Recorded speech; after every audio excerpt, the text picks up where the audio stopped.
Welcome. In front of me is a Motorola E5 Play, and I'll show you how to enable developer options on this device.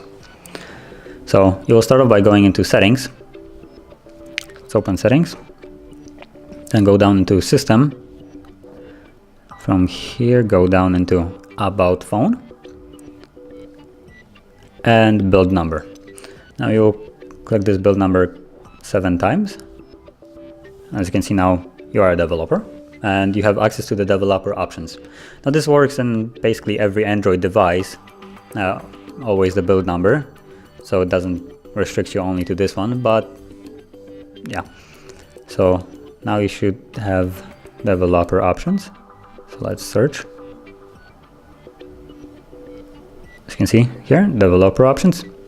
And from here you can change different settings that you didn't have access to before.